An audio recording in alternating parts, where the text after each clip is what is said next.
Alright people, this is part 2 of ranking the hardest languages to write. Let's look at what we ranked last time and then pick up where we left off. I ranked cursive Cyrillic, Chinese, and Hindi as the most difficult to write. These are the ones that we're going to be ranking today.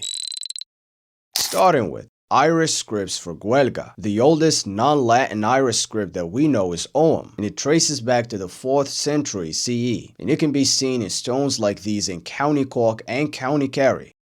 And look how unique it is. Tashifirol, and when it comes to writing though, it's probably the easiest on the list, so D tier. And here's my attempt. I just hope it actually says what I intended it to say, and it doesn't say something like frog tip.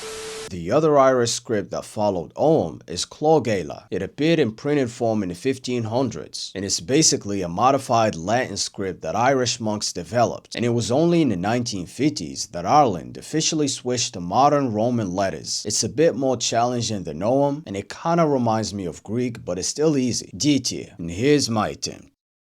Next we got the old Hungarian script, Rovásírás. Look how aesthetic it is. Imagine writing buzz in this. It would look so beautiful. Költői. So this script developed between the 7th and 10th centuries, and then it got replaced by Latin in the 11th century when Hungary converted to Christianity. This script is not difficult to write, but it's more difficult than the Irish ones, and there's room for error. C tier. Here's my attempt.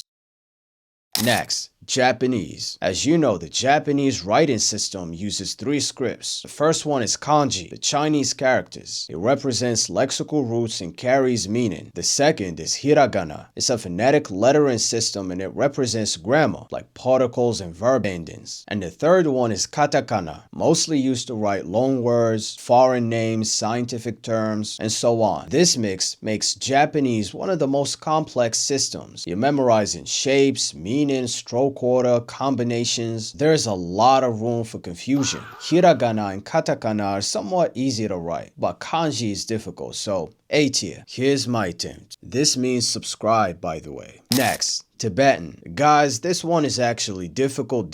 Many letters are visually similar with tiny differences. The spacing between syllables is tight, the punctuation is drawn differently, and the letters change shape when they're combined with other letters. And if this doesn't scare you, take a look at the cursive Tibetan, S tier. And this is my horrible attempt. This is meant to say subscribe, so I hope I got it right. Next, the Mongolian script. It developed in the 13th century and was replaced by Cyrillic in 1946. It's written vertically, top to bottom. That alone makes it difficult, and it also has a lot of similar looking strokes. If you think it looks similar to Syriac letters, you would be right because it indirectly descends from it. When it's printed, it looks less difficult. Could be an A tier for me, but the cursive is just insane. S tier. Here's my attempt.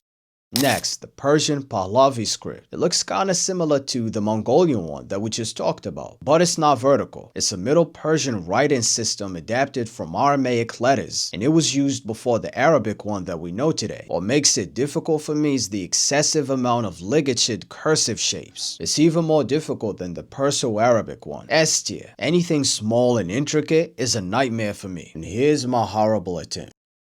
Finally, Balinese. S tier, bro, straight up. Just look at it. Here's my hideous attempt. I'm sorry. So, this is the final ranking. Let me know what else you want me to rank and subscribe for more.